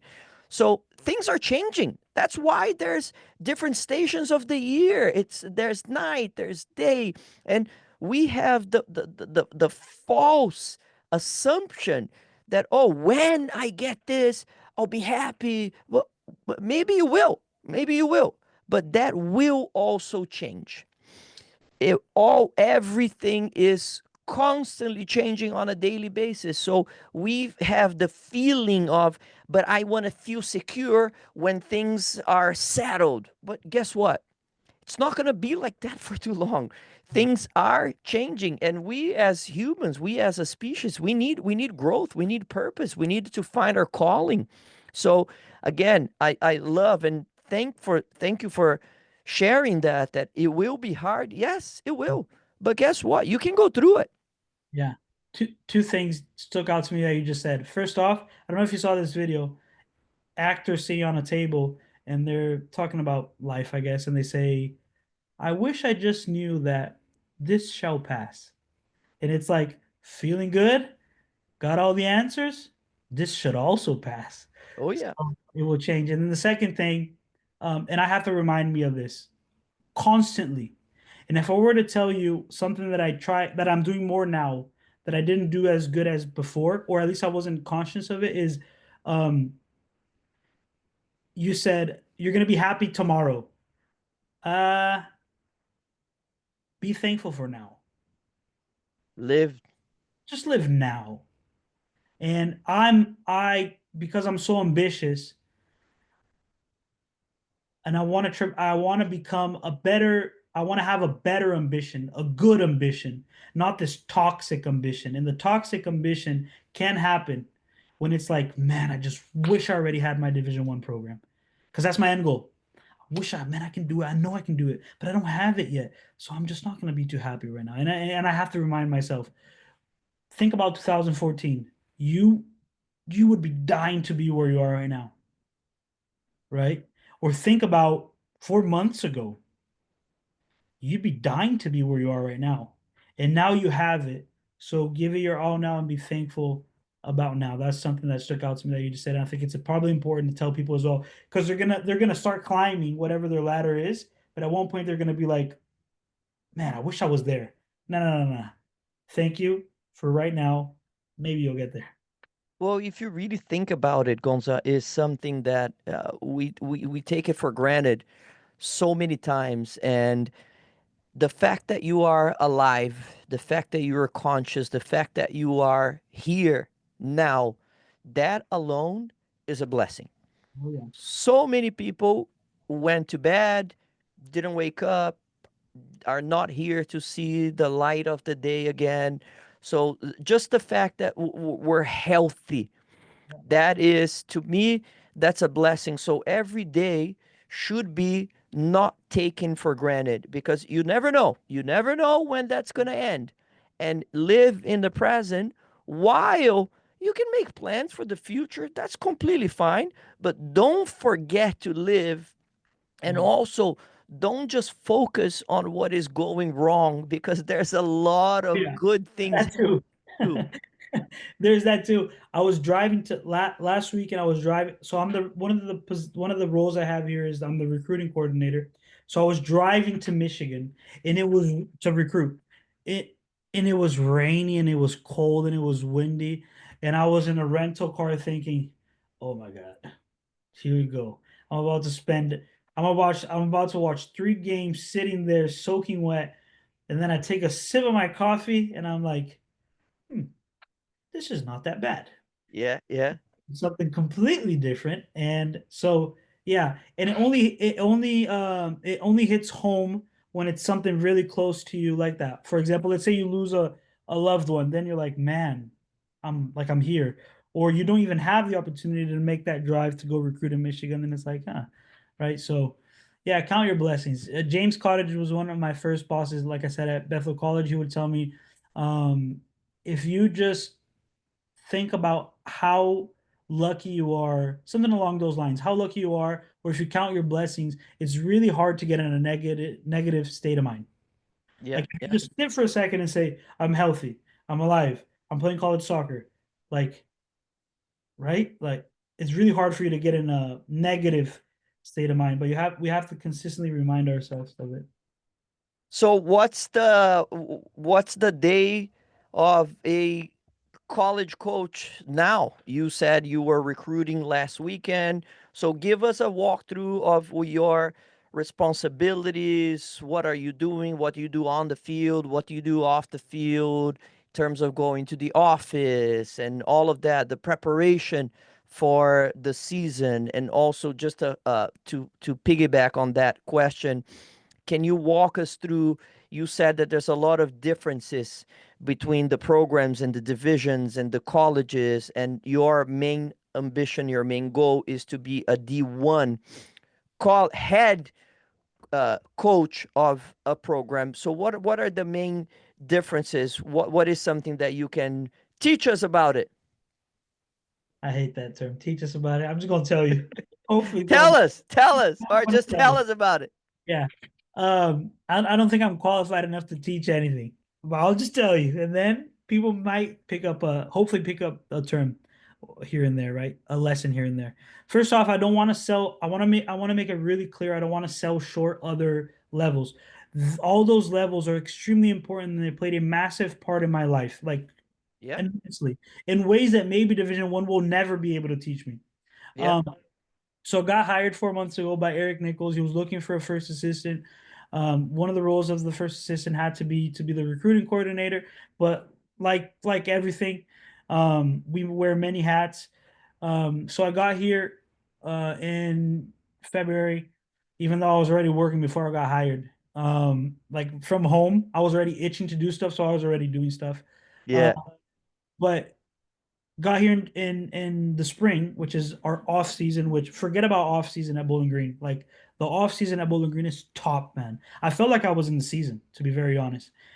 We participate in a spring league that has 10 teams divided in two conferences, if you will, two regions, if you will. And like I'll just name you a couple: Ohio State, Marshall, Xavier, Akron.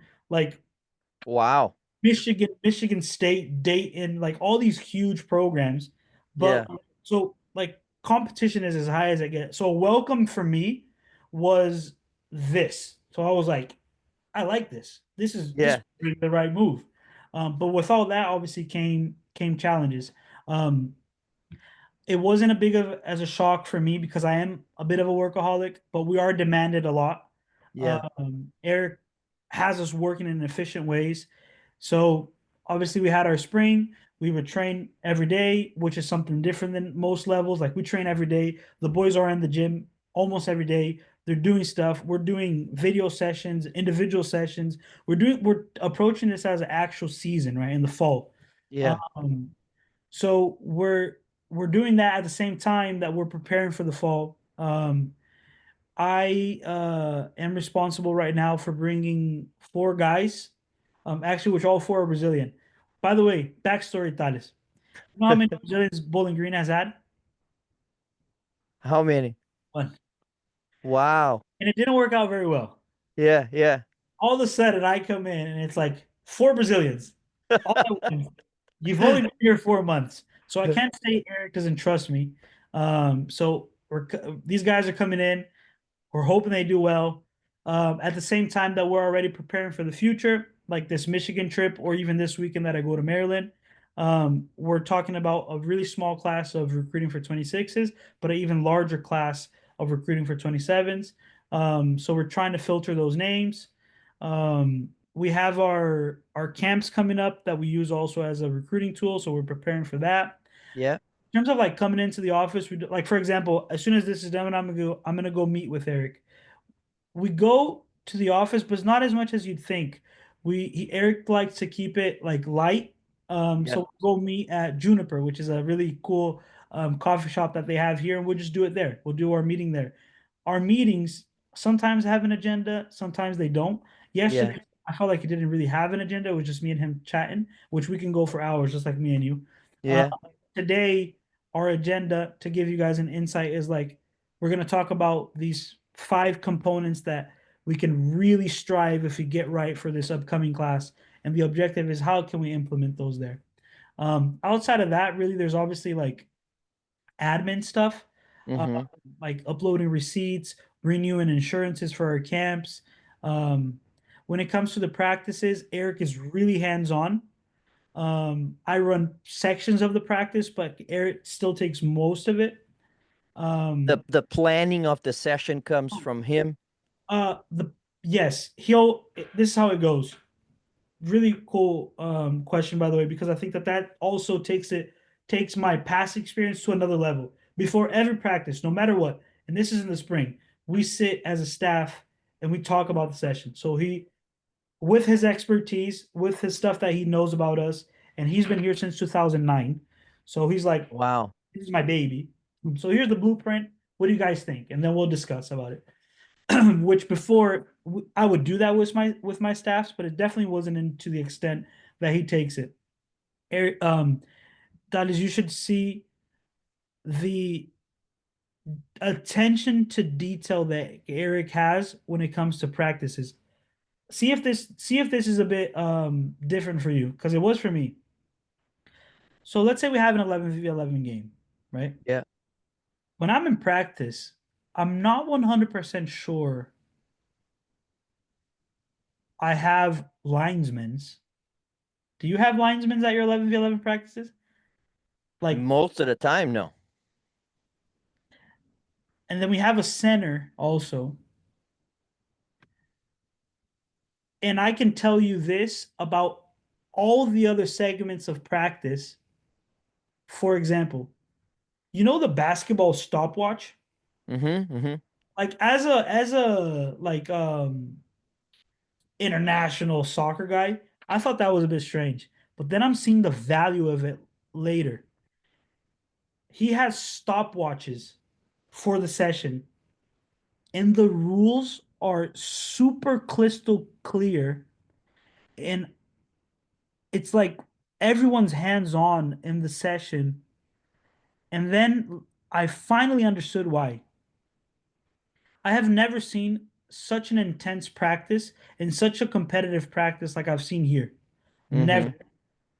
And it's because we give the players zero room for bargain of, was it offside?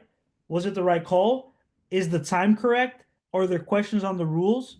Zero. So the boys are performing at game level, which is hard to do So at you practice. eliminate as many distractions as possible, so it's very narrow focused on the task. That is, I almost want to say that there's zero. But in order, obviously there's some, but there's very rarely something.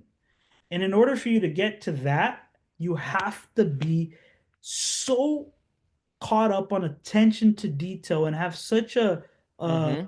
a thought process of clear picture. So that was something I got from Eric, and he is phenomenal at it.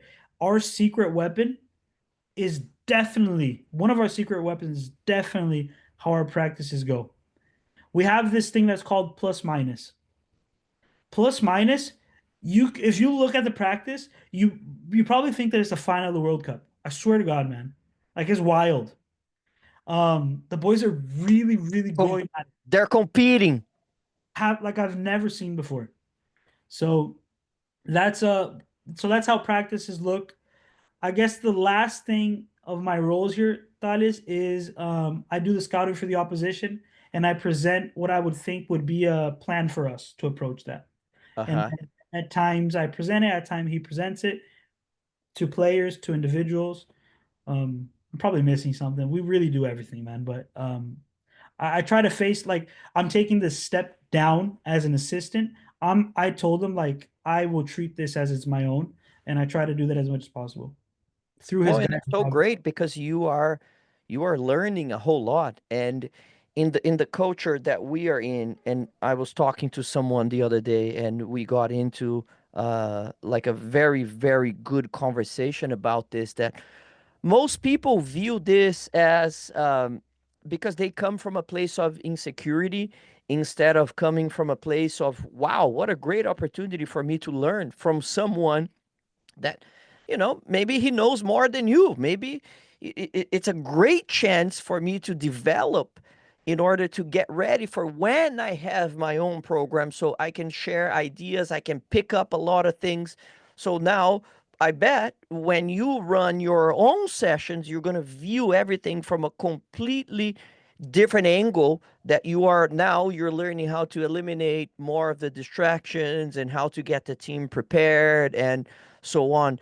So how do you think that your coaching philosophy mentality has evolved throughout the years, and where do you think you are now, if you were to define or talk about how do you view yourself as a coach? And then again, I'm sorry to piggyback on that, is what advice would you give to players that are looking to play at a high level. Because when we ask, oh, what do you want to do? Oh, I want to play pro. Oh, I want to play pro. Or the next following is, oh, I want to play D1. But they don't know the demands, let alone, I'm not even talking about the physicality. I'm just talking about grades Yeah. and eligibility and all of that. So if you can talk to us Yeah. about that, please. I'm gonna start with the last point that you just mentioned about the players, advice to players. And the way that I'm gonna give an advice to a player is by using someone as an example here. So his name is Andrew Schaefer. He's a senior here at Bowling Green. If I'm not mistaken, he's from Columbus, Ohio. So get here, Andrew's one of the captains here. And I start seeing this kid, and I'm like, there's just something different there. Um, and then me and Eric were talking about it, and we were able to kind of define in words where he's at. So here's how I'll describe Andrew to you guys. He is a guy that on his last year has taken the attention to detail to the extreme. And he's like, man, if this is my last run, I'm gonna be as best as I possibly a version as a version that I probably and by the way, I'm not sure that these words come out of him. This is my perspective looking from the outside. He's gonna try to be the version that doesn't even exist yet. And I'll tell you some things about him. He has a social media account that he's posting daily about his life here and his routines, right? He watches every single practice because we record every single practice. He watches all of them. He watches more than me, and I'm the coach. Because usually players, you have to ask them to do that. Yeah, yeah, yeah. He'd probably call you out because you didn't see that touch that he gave in that practice that he walked and you didn't. So he does that. Then he has a reflection when he comes back, and it's basically he has to answer to himself. And the question is, was I the best version I could possibly be today? Like that's wild, man. Right? Because he has to. There's no hiding. He has to answer. Because you can't hide from yourself. He's answering that question. He has to physically get a pen and write down the answer to that question to himself, right? Um, nutrition, sleeping, like taking care of his body to a complete next level. When I pass on a kid to speak about our like a recruit, I send it to him. Mm-hmm. By the way, The role model. he loves doing that. He tells me, Gonzo, can you make sure you send them to me? Because I love doing it. Like I love talking about my experience here and about what we do. True leader, leader by example. Yeah, right. You look at him, and right now he's at Menace, which is a USL2 team, which is a crazy story as well because he already had a comfortable spot that he could play 30 minutes down the road. The Menace is a next level institution when it comes to division to semi-pro USL2 level, right? Like I coached against them when I was at FC Wichita, and they had 50 people on game day staff, and I thought I was coaching pro. That was the closest I've head coached at pro. Stands were filled, like, and he's going there, but he doesn't really know where he stands in the roster. Or he could have just stayed 30 minutes down the road, which they do a great job as well, and started every game and done phenomenal there.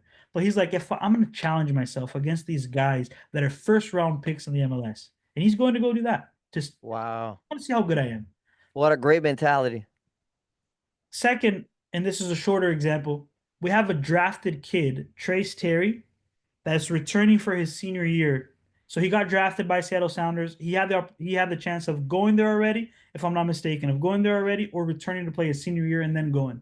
But he would be secured with Seattle, right? So he chose to come back, graduate, wanted to play his senior year here. He's the draftee of a MLS team, that is. And one of my first interactions with him, you know what he's doing? He's lining up fields for the rec program in town. Wow. Humble. No, Super humble. he doesn't need to do that. He doesn't need to do that at all. Like he doesn't even need to be here. So I hope that I hope the kids that are listening listen to those examples and take tips without me saying you have to be fit, you have to go to class, you have hey, just listen to these two dudes, man. Just listen to Hmm. the story, and then try to be as close as possible to that. So our guys here are our secret weapon as well. People would come to see us practice, like coaches would come see us practice to learn or whatever. We don't need to tell them to go say hi to them. We don't have to. Players come watch our games to be recruited. We don't need to go tell them to go say hi. Like the dudes here are top notch as people as well. So that was your first Amazing. one. You But had that starts from the top. That yep. starts from whoever recruits them. So yeah, yeah, It comes from Eric. He's been yeah, yeah, top yeah. guy. Well, you're gonna have your Amen. imprint there as well. Hopefully a good one. Yeah. What was your second one? I'm sorry. You It was so it was about the differences between the oh Division One or the other yeah, programs. yeah. So again, I don't want to sell short the other levels, or they played a massive part. I'll describe it with like daily stuff. Okay. So like I send an email to someone from a different department. I get a response really quickly. It don't take that for granted. That doesn't happen all the time. And I will reply to someone within 5 minutes type thing. Or the day, if anything, right? If I have a Yeah, busy. yeah. At some other places you might not even get a response. Um Coaching. So would you say like it's a level of professionalism as well, not just on the field, but in terms of resources and logistics and like all of that plays a big role. Everything. Yep, yep. From getting a kid admitted to the kid getting here and kicking the ball. And we're, by the way, we're not perfect. No one is. But it's just more consistently, I am surrounded by people that foresee the job closer to how I do. Um, I might get a reply from an email at 9 p.m. Some people might argue that's not really healthy. You should be watching movie with your, which by the way they probably do, but they love it so much that they find time to reply to your email at 9 p.m. Mm-hmm, mm-hmm. Um, Coaching wise, get there. Like I remember coaching against somebody that was barefoot. Come on, man. Yeah, yeah. Like you're coaching in flip flops and you're sitting on a chair and you're now barefoot. Like what? Hold yourself to high standards. Come on. Why? Like I had a game that I coached. Looked to the side, the guy was sitting on a cooler eating a burrito. Not for me, man. Yeah, Nothing wrong with that, by the way. yeah, yeah. There's a place for that. Just not my place. And I can go on and on. I think it gives you like practical examples of like Absolutely. I got an award of Coach of the Year, and my name was misspelled. Like, you had one job. Yeah, yeah. My name, They right? didn't take the time to do it Come on, man. properly. You know what I'm saying? So, I think that it serves a purpose for specific people in a specific times of their life, specific stages of their career. I am extremely, maybe I'm harsh with these examples. I'm just telling you how I feel. In a really respectful way, I'm saying that that's just not for me. In a respectful and in a humble as possible, not arrogant at all, because Division One isn't perfect either. I could go to a pro coach and tell them why didn't you like Division One, and he'll tell me as well because the pro level might be a next thing. So Mm-hmm. And the other part of the question was about your coaching philosophy. How has that evolved throughout the years, the levels, everything that you've gone through to where you are now? if you read my like coaching philosophy in like those headlines or whatever, I think that usually coaching philosophies are a bit cheesy. I'm gonna tell you exactly how mine is, and then we'll come to terms if it's cheesy or not. But Yeah. I coach to provide kids lifelong values, lessons, and opportunities through soccer Mm-hmm. Mm-hmm. on a really human approach. I think my coaching philosophy, Thales, is the same since I started. And I hope to, I'm maybe refining it because I think that there's a balance that I maybe have to have between being someone's friend to someone's mentor. Yeah, yeah, And it's easy to get it mixed up at times, right? absolutely. Especially when you're closer to age, especially when they're like from your same culture. You tend to get that a little, and I think I've failed to learn in that sometimes. So I think that my human approach, I would put a little parenthesis and I'd say in a business way. So I still want to give you an opportunity. I still want to provide you lessons, values that I think are important to me. I still want to have a human approach, but I also want to be more your coach than I am your friend. And I think that, Drawing the line. Yeah. yeah, and it's difficult, right? Like it's easier said than done. And I think that at times throughout my career, sometimes my decisions um, were interfered by that. And they came from the right place of my heart. Don't get me wrong. I always tell people, like, if you're debating if you're doing the right or wrong decision, can you sleep at night? I always slept pretty good. Mm-hmm. My heart at the time was telling me that. I'm never gonna do something to consciously um, impact somebody negatively. I'm not. Mm-hmm. Mm-hmm. You're never gonna hurt someone on No, purpose. I'm not going to. And by the way, don't take that for granted because there's some people that don't care and they'll do it and they don't care and Oh, they'll I've see, seen many. I've seen many. especially in our business, right? With soccer, Yeah, especially when you get to Division 1, because it's like cutthroat, right? very. A really good example would be like I have cut players from my program, and people tell me and ask me how hard was that conversation, and for me it was quite easy. I sit down with the kid and I tell him, soccer wise, this was not a fit. I love you as a person. Our relationship should not change. Allow me to help you to find a place that I think fits better your needs. Then give me your thoughts. Then we'll talk, man. But it's not like rah, rah, rah, rah, rah, you're not good, or he's to me, coach, you're being unfair. Like that has never happened. So I hope to have more of those. I hope to cut less people, but I hope to have, if I do have more of those conversations and where my coaching philosophy at that point comes to life, the way I treat people every day, and hopefully being more refined.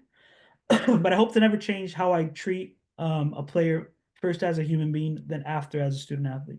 Well, and I don't think that's cheesy at all because you live that on a daily basis. So it's not like you're saying something but doing something else. Because we hear that, we see that a whole lot is, oh, on paper everything is great, but you see through their daily actions, their habits, that it's completely different. And the actions are not perfect. And I think the biggest thing that proves that, like you said, it's not cheesy and I truly do it is because I fail at those as well. Yeah, yeah, yeah. Consistently, like I always, there'll always be You room. learn, you learn. Exactly. So Yeah, yeah, yeah. Gonza, as we've been talking here for a while already, and I know you have a hard deadline for time as well. So I have one last question here for you, and then we'll wrap up if you want to talk about anything else. But uh, this podcast, the 1% Club podcast, started because I have a program, a community called the 1% Club, which I started during the hardest time of my life when I was going through a whole lot. I was getting divorced, changing jobs. It was right before COVID hit. And as everything is happening, I had a really hard time trying to just survive. And we're soccer people, and I use this analogy a lot. Is I felt like I was dribbling past Sergio Ramos, and then Pep came with both feet in my chest, and I was like, "My gosh, what's coming next?" So it was really tough to navigate through. So my philosophy was, I'm gonna do what I can today. I'm gonna work on myself. I'm gonna get a little bit better than I was yesterday. So 1% can be even viewed as 0.0001%, but it's taking action, is doing something to get better, to learn, to improve. And I do that on a daily basis. And I am very proud to say that I've been doing ever since the worst day of my life happened, which was December 9th going into December 10th, 2019. And the reason why I remember it's because it's my birthday, December 10th, and it was the day that I turned 40. So ever since that day, I have never been the same person. I have been always, I do work on myself every single day. And my question to me is like you said that the guy, he journals, right? And he asks a question, was I the best version of myself? And my question to me is, did I get better today? So we all go through difficulties, through hardships. So was there ever a moment in your life, in your experience, in your journey that you had a turning point where I know early on you didn't want to stay at Flamengo, you left. And was there ever another moment that you could point out that it was a defining, a turning point in your life that you would go, you know what, guys, keep going, keep trying. And this is it's something that I do now. I'm very passionate about teaching others is no matter what you're going through, continue going. I know it is hard. We're not trying to make it easier, but it is possible. So Yeah. what could you say about that? So I shared one at the beginning, and I think that's a really good one that then built foundation to who I am right now. But I'm gonna share another one. So when I was I'm gonna share two thoughts. One is before and one is right now. Because I think I'm actually going through one right now. Um, I'm actually gonna pause something real quick, Thales. You know what you just did right now is so powerful, man. I could run through this wall right now for you. I swear to God. And here's what it is. I don't want to lose the train of thought. I have two things to tell you, okay? But I want to share something real quick. People are afraid of being vulnerable. And being vulnerable, and being vulnerable, there's so much growth. I have only become a better coach because I have failed. But I was never afraid of expressing these vulnerable. Like sometimes people don't want to ask questions to coaches so they don't sound silly. Or I, for example, went to Stanford, Marshall, West Virginia, and Charleston to go learn. Some people asked me, "How were you able to do it?" I said, "I just asked." It's like, Mm-hmm. "Oh, sometimes I don't want to ask." I was like, "Well, then you're not gonna go." Yeah. They're afraid of being vulnerable, of showing that there's things that people go through that that might not make you look so prestigious. I ain't worried about being prestigious, man. I'm not worried about looking super perfect to somebody. I'm just being myself and I'm trying to grow just like everyone else is. And the worst that can happen is that I've asked someone to help me and they think that I'm silly or that I'm not good enough. And okay. No So problem. what you just did right now, there's a lot of growth. When we talk about giving people tips, don't be afraid to express yourself, to be vulnerable. Nobody here is perfect, man. Even the person that you admire. So what you just did there was brilliant. And I hope that, like, out of everything, I hope that people just took what you just said, because I think that there's a lot of growth in being vulnerable and expressing your vulnerability and not being afraid. Because there's, again, that's a magic point. So I love that, man. Um, Thank you. Going back, two things. When I was applying for jobs to become a head coach, everyone was telling me no. Everybody. And I was seeing other people that were getting job, and I was like, dude, how am I not getting a job? And then you become in that imaginary comparison with somebody. Oh, I'm better than Yeah. him because of this. But it doesn't matter. It just doesn't matter. Oh, this guy got that job, but I didn't. Who cares? You didn't. For some reason, you didn't. So I got a lot of no's, and it would discourage me. I'd go nuts already. Like, how am I not getting? And then finally, I got one. Second, now, so I took the step to become an assistant at Division 1, so I can get my feet in Division 1. And my hopes is that I can sit at the table with an AD in a few years and say I'm qualified enough to run your program that you're trying to hire me for versus somebody else or whatever it is, right? Yeah. Um, I see a lot of people giving up, and they're in the same situation as me. And I've told my wife this several times. I'm like, don't let me give up.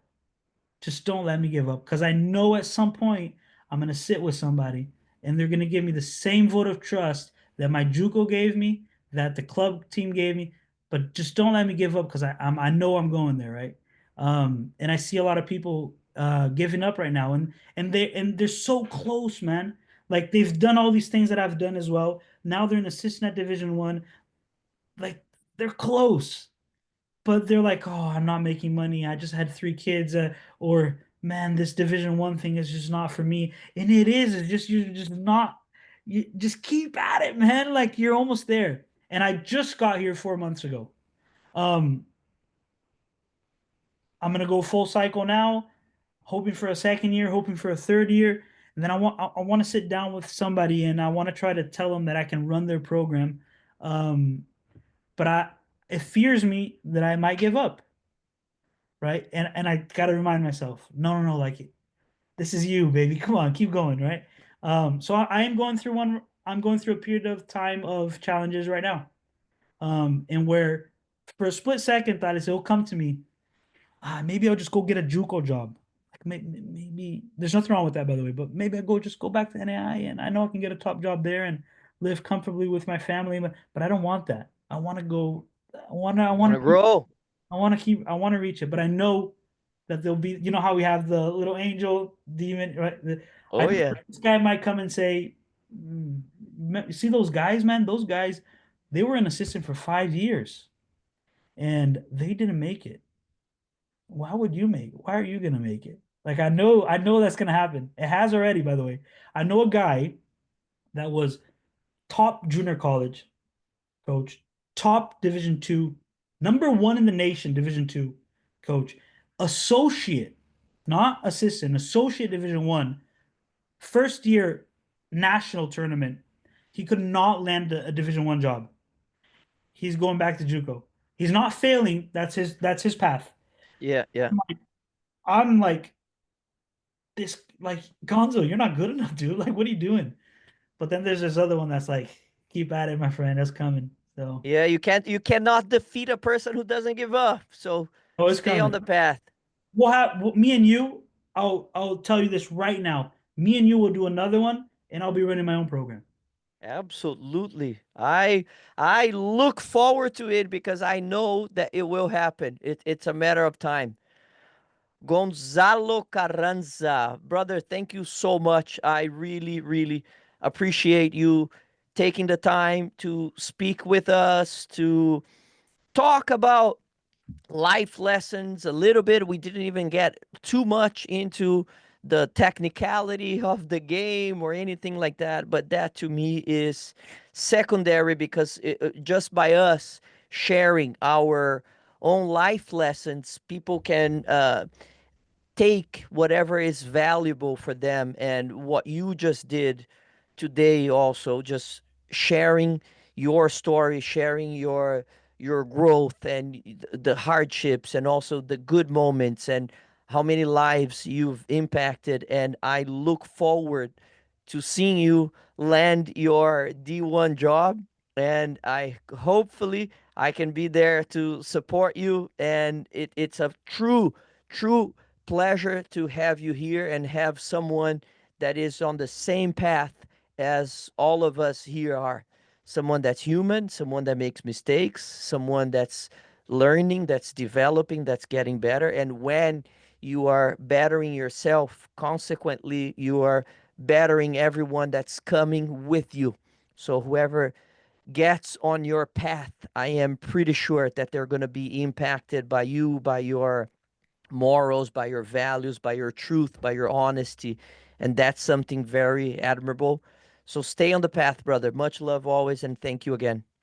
Likewise. Thank you, Thales, for having me. I also wanted to say you didn't invite me, but I'd love to be a part of the 1% Club. And forever, whoever it was listening to us, hey, join us on the 1%, man. It's a beautiful journey. It's a beautiful journey. Thank you so much. Any final words? Any final thoughts? Anything? I think we covered it, man. I really, you told me it was gonna be like, hey, usually it's 2 hours. I honestly feel like we've been talking for 10 minutes because time flies when you're having fun. Thank you Absolutely. again, brother. Appreciate it.